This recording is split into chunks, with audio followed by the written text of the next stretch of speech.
Hello, everyone. Happy Monday. Thanks so much for joining us today. Hi, guys. Hello, hello, hello. This is your first time. Welcome.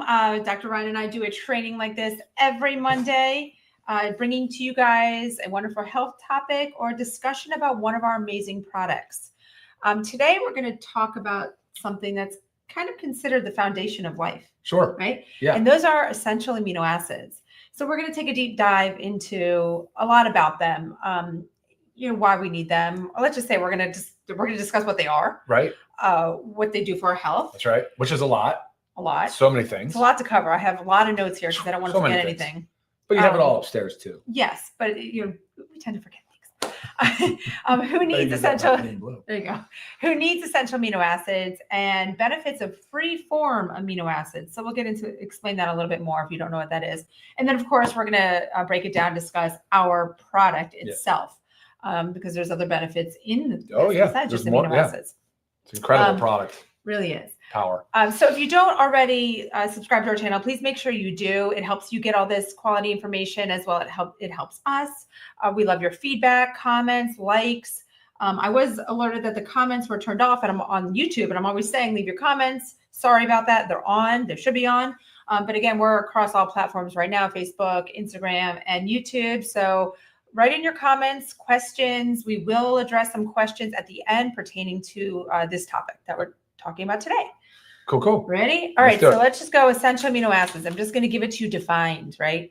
First off, essential amino acids, without them, our body cannot build muscle, cannot repair tissue, cannot produce vital hormones or sustain peak performance.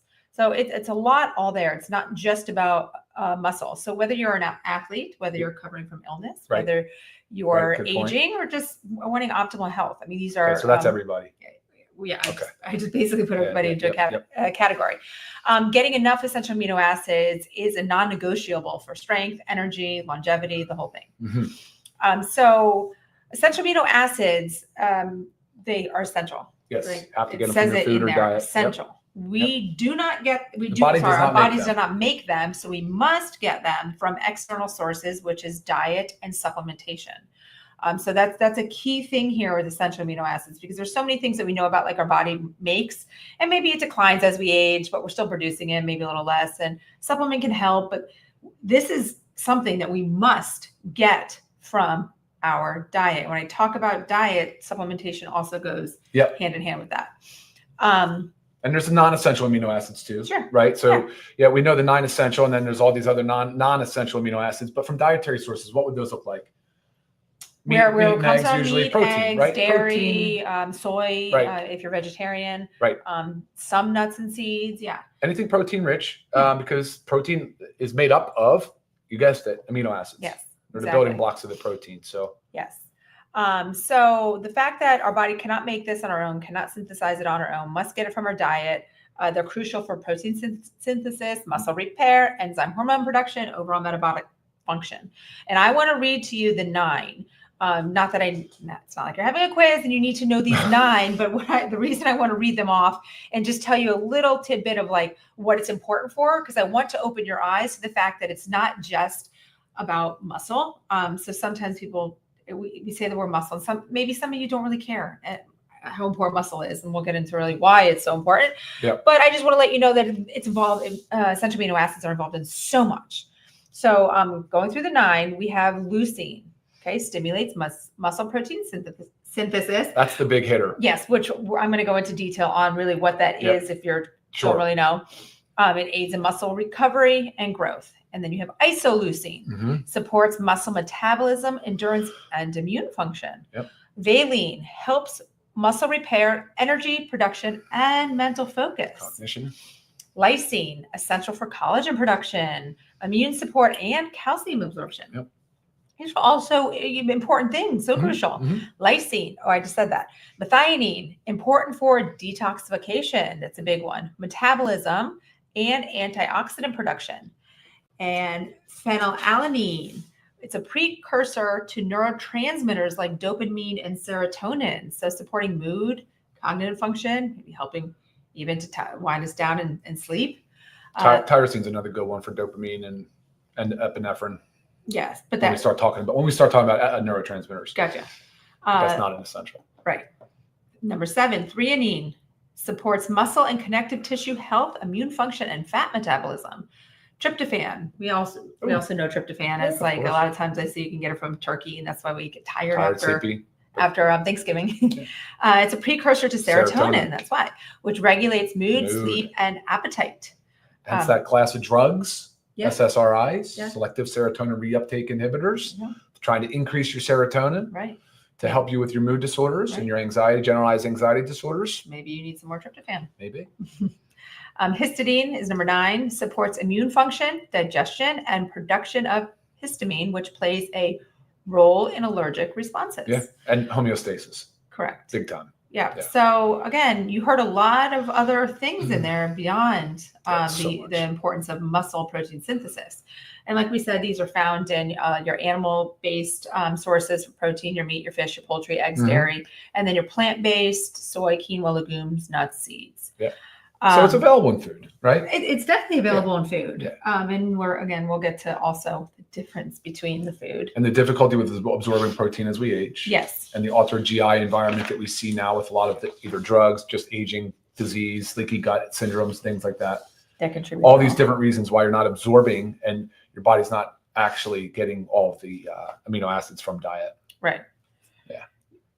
100%. Okay. So what I read to you when I was just reading the 9 let you know about all the physiological functions that they are affected by in the body. So a couple of them we're going to go into detail about, and one of the main one is muscle protein synthesis. Yep. So you got to think like, what is that? What is it? Yeah. So here we go. Defined. Right. The biological process in which the body builds new muscle proteins to repair and grow muscle tissue. It's essential for muscle growth, recovery, maintenance, especially after exercise or any period of muscle breakdown. And then we can go through kind of like the steps on how muscle protein synthesis works. So like you have your stimulus. Yep. Stimulus being your micro tears, right? So when you're working out and you're exercising. Yes. Right. So some type of resistance, training, endurance, it actually causes muscle damage. So say, I'm just going to give an example. You're doing a bicep curl. Right. And you're essentially tearing those muscles. Fibers. Muscle fibers. Yes. And that sounds like, oh, we shouldn't be doing that. Right. But no, that's a good thing. Yeah. You want those little tears. Now we don't want to overdo something and have a tear. You want those little micro tears that happen. So that's like your stimulus. And then your body has that tear and it searches around for amino acid availability. Right. What's there?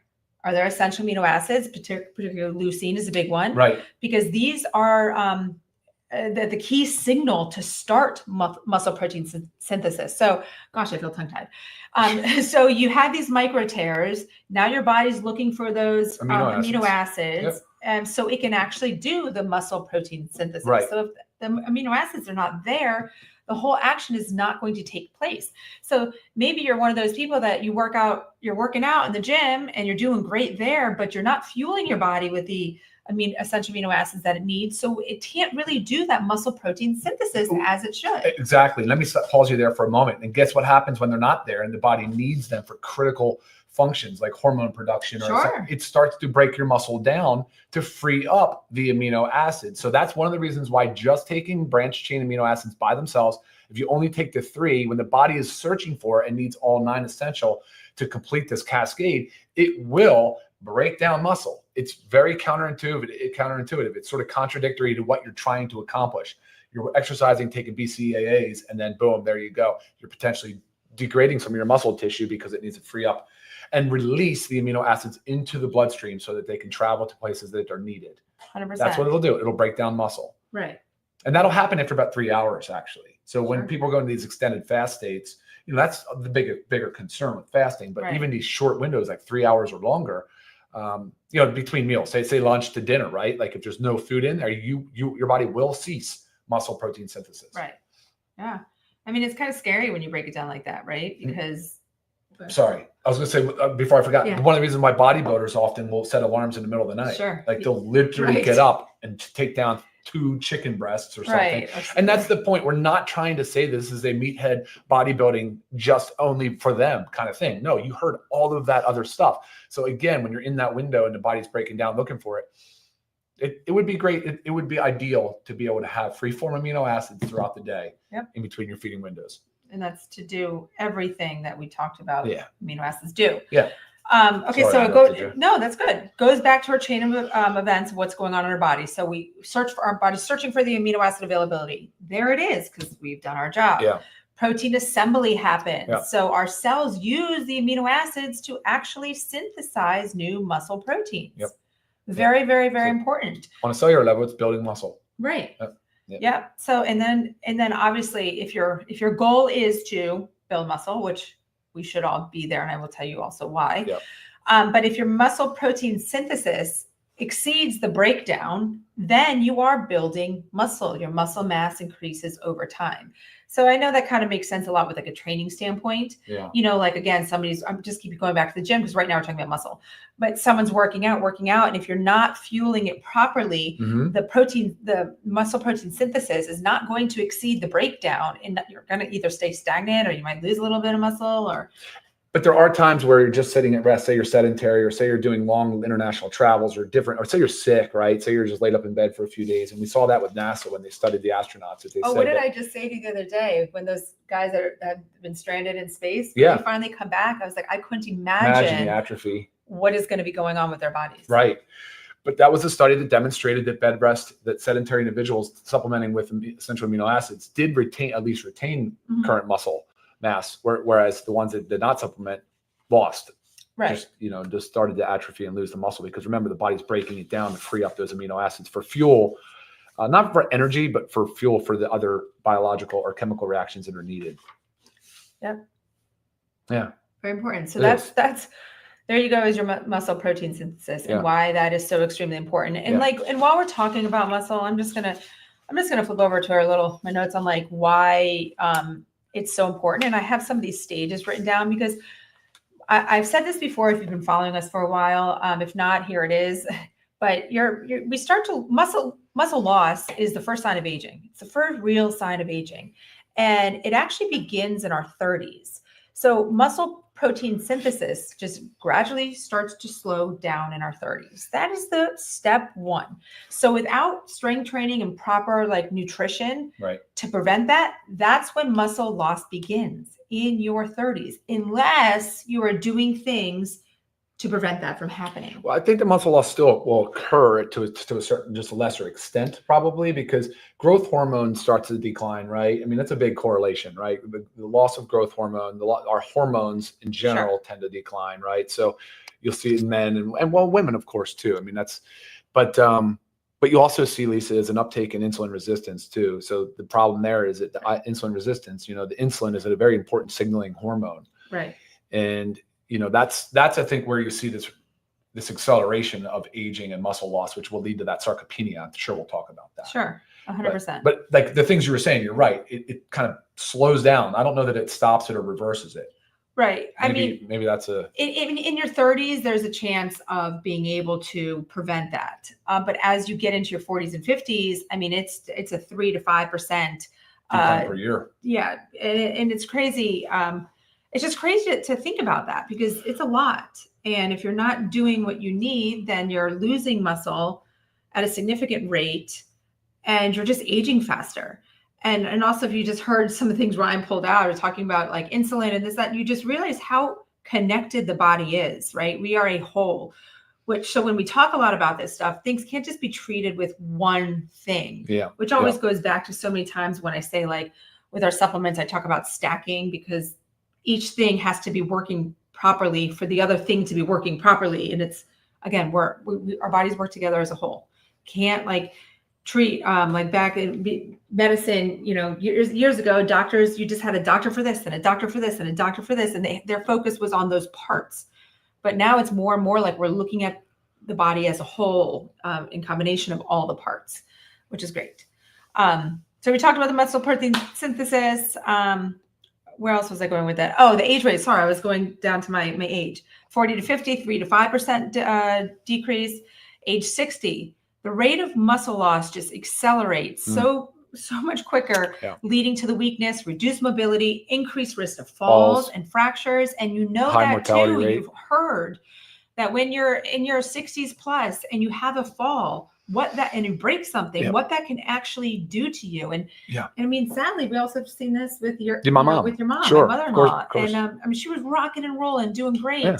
Tripped playing pickleball and cracked her hip. Yeah. And now, I mean, I don't know how much recovery we can go from here. Yeah, but again, we're working with her, right? Yeah. And we're adding in all these essential vitamins, minerals, and essential amino acids. Yeah, I'm telling her every day. Every day. You make a protein shake. Yeah, because I see it in her, and I know it's a common thing, but they just don't have the appetite for protein. There's just not an appetite for it. And maybe you're out there thinking that, like, I just don't want to eat a bunch of chicken and fish, right? And red meat. Yeah, I actually have. I did make sure I wanted to take notes on this because. Not only maybe you don't have the appetite for it, maybe your digestion is not really good with protein or a high amount of protein. Maybe you get bloated, maybe you get gassy.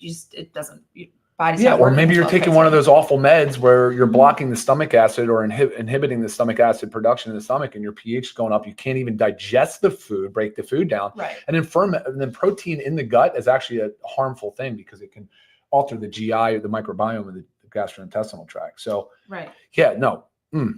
another one of those things. Right. But all the reason why it's the free form, are we gonna talk about free form yet? Or almost. Okay. I was just, because that was actually a good lead into it. Pump the brakes. Right.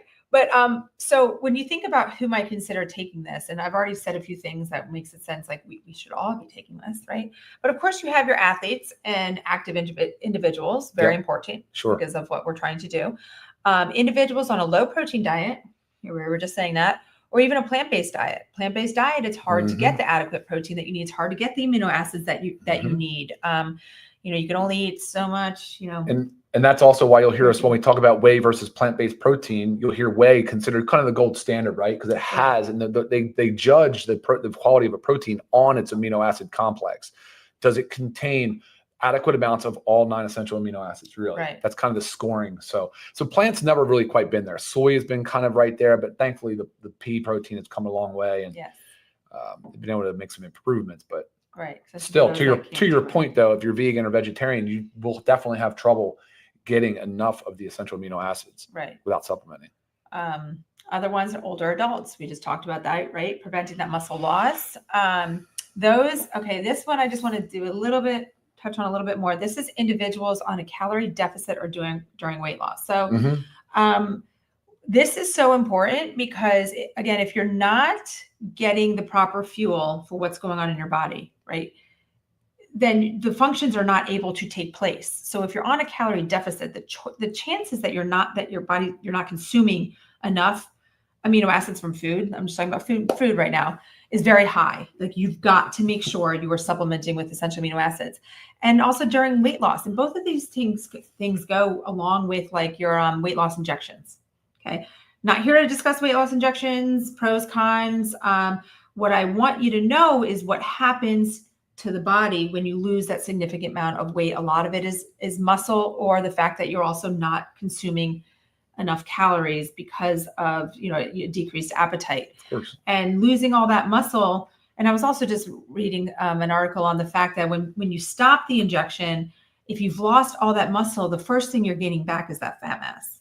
You have to really be careful and really focus on the muscle. Because the muscle is also harder to put back on. Yeah. It's easy to lose because it's high energy demand center, right? Muscle is very high energy demand, right? More so than fat tissue. Easy to lose, hard and to then put back on. If you're referring to the GLP-1 drugs agonist, then you're talking about a 15 to 20, sometimes 25% loss of body weight, total body weight. And then 30 to 40% of that could be muscle mass, lean muscle mass. Yeah.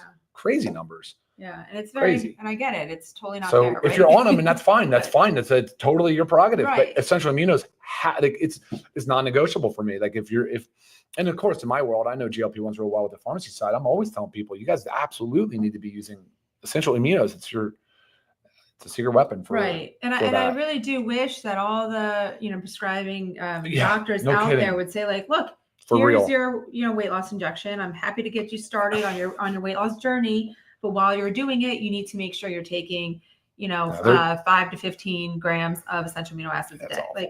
But nobody says that. So that's one thing we really want to preach about.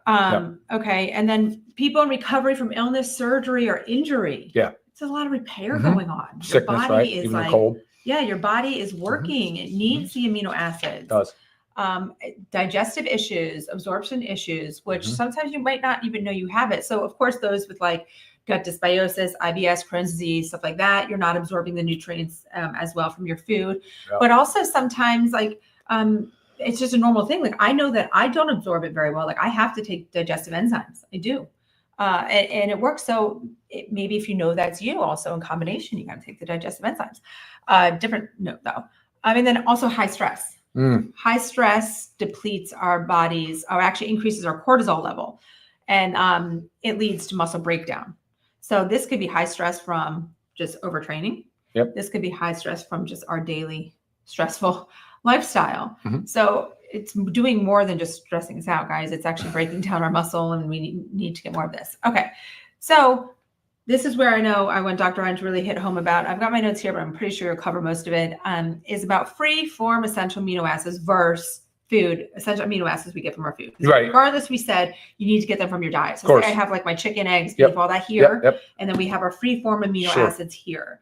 So why is this superior? Yeah, let's talk about it like that, because the whole food source of protein is your first and absolute, like whole foods are your first source, should always be the focus of your nutrition plan, right?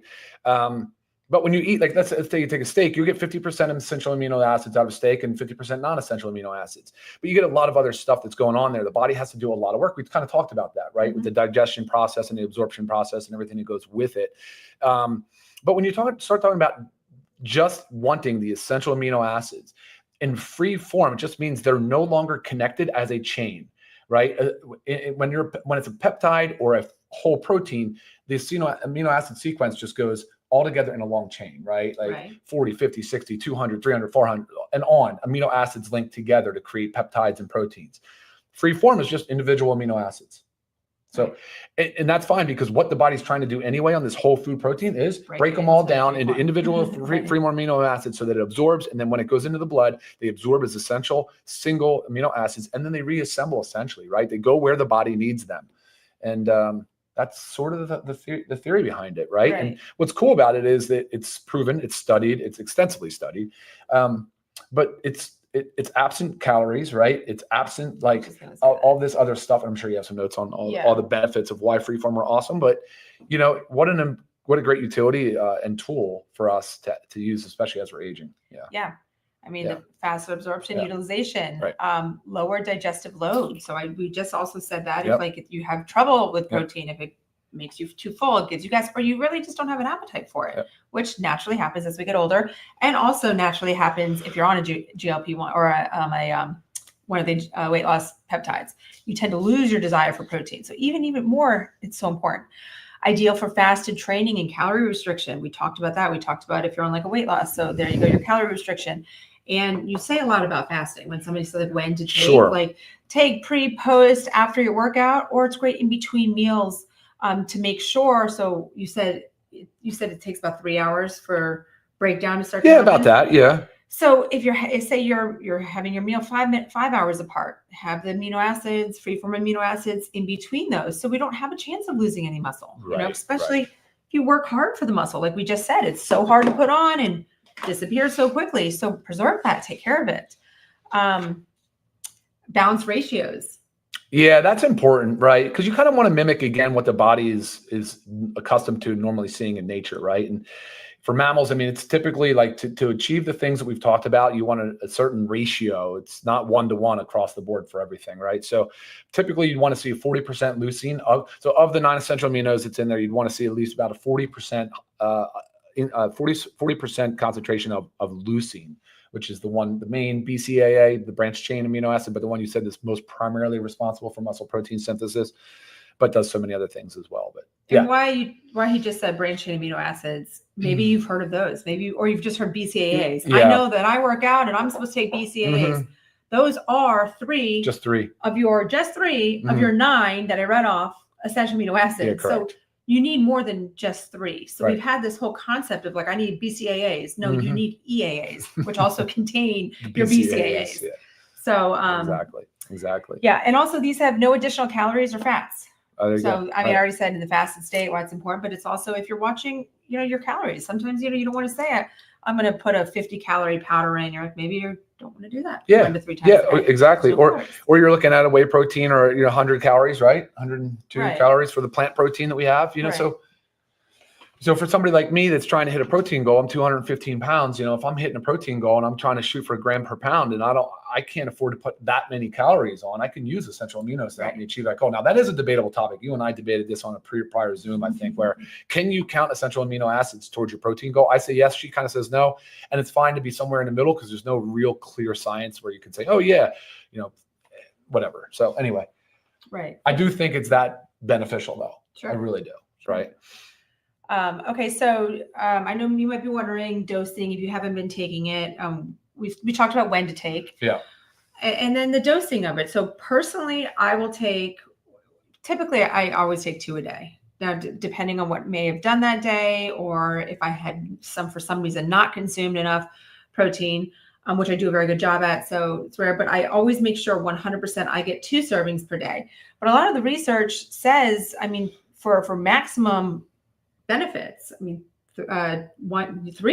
scoops a day, or 5 to 15 grams. Okay, so I do want the viewers to understand though that when you look at a supplement facts panel, which we're huge advocates of you guys reading supplement facts panel and learning how to interpret what exactly is on them, you would need to add up the amount of essential amino acids in here to figure out exactly what weight of essential amino acids you're getting, because there's other things in here. We have non-essential amino acids in here. We have arginine in there at 500 milligrams per serving. We have citrulline in there as 3 grams, so 3,000 milligrams per serving. So those don't count, right? So from a dosing perspective, the literature supports 3 grams and above for essential amino acids. Recently, as far as this was what I was looking at on my phone, recently, as early as March of 2025, I think it was. I'm sorry, that's the month we're in now. So I don't know, maybe it was just published. Okay, so it was just published. Yeah, published 2024. Anyway, it looks like it was March of 2024.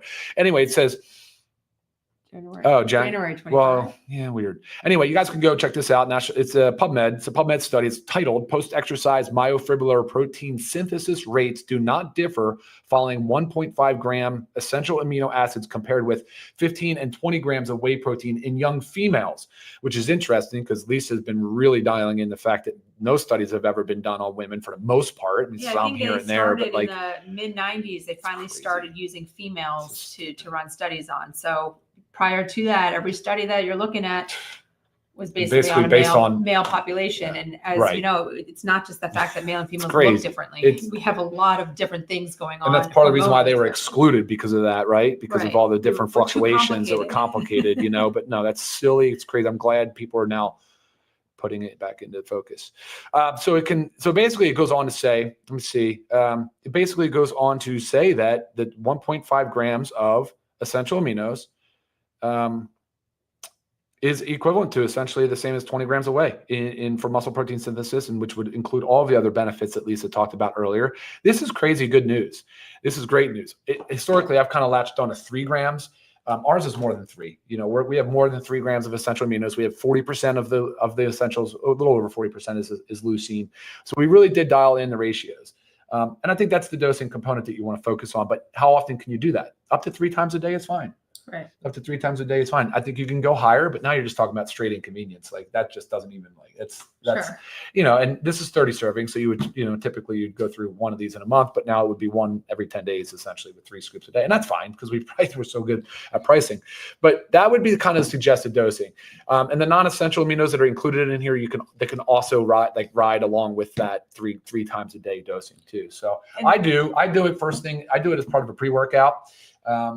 I do it with I should be doing my creatine at post-workout. I'm not. I should be doing. I do it with my creatine, and I do it with my hydration amplifier. Yeah, and then I do it again in the midday between meals and sometimes before bed.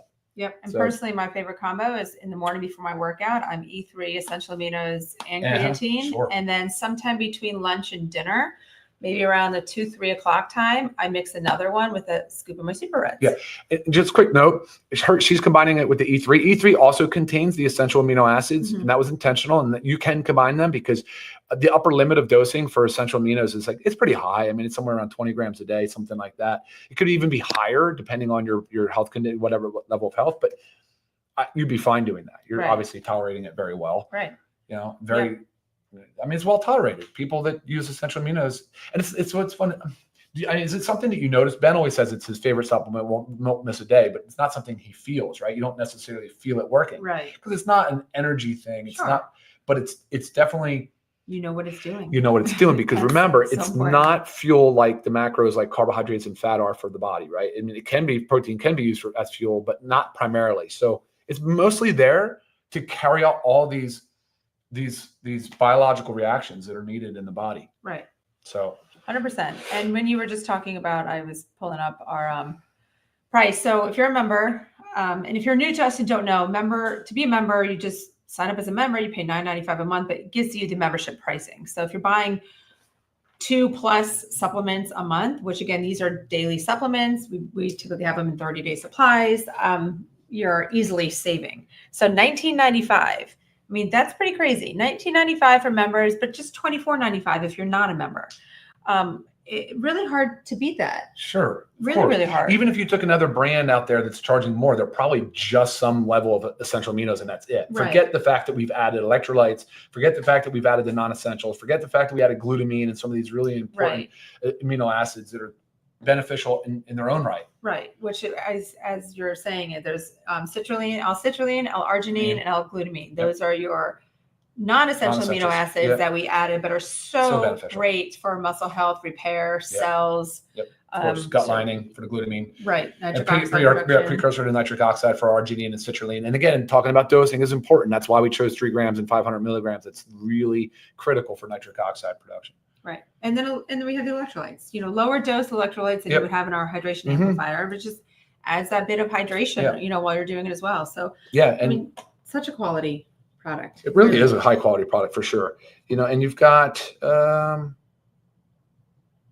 mean, cool. This is lemon lime flavor. We do have a fruit punch flavor. I like them both for different reasons. I actually like the fruit punch when I mix it with my Super Rinse, and I like the lemon lime one when I take it in the morning. So, especially if we're going to be taking it 1 to 3 times a day, let's say 2 times a day, then get yourself a lemon lime, get yourself in a fruit punch, and then just enjoy the different flavors. All right. Fun fact too: essential amino acids are the second most abundant substance in the body, just behind water. I'm sure most of you have heard our bodies are made up of like 70-some% water, but number 2 is amino acids. That's crazy. Pretty crazy. All right. Time for our quiz. What are the 9 essential aminos? Go. Right. All right. Now that's it. All right. Cool. I think that's a wrap. No? Yeah. Did you see any questions? I wasn't looking at all. Well, we just ran so long. I think there's no way to chit-chatting along. Yeah. Yeah, I see lots of great comments, which is very nice. Love to hear how you guys are enjoying the essential amino acids. And continue. I'm always available for questions. So lisa@livegood.com is my email. Love to help you with your health and product related questions and help you understand a little bit more if you still have questions beyond the 35 minutes that we just talked about essential amino acids. You guys rock. Thank you for watching. Thank you for staying with us. And again, make sure you subscribe to our channel, like, comment, leave us all your feedback. It helps us grow and it helps you learn. All right. Until next time. Bye, guys. See ya.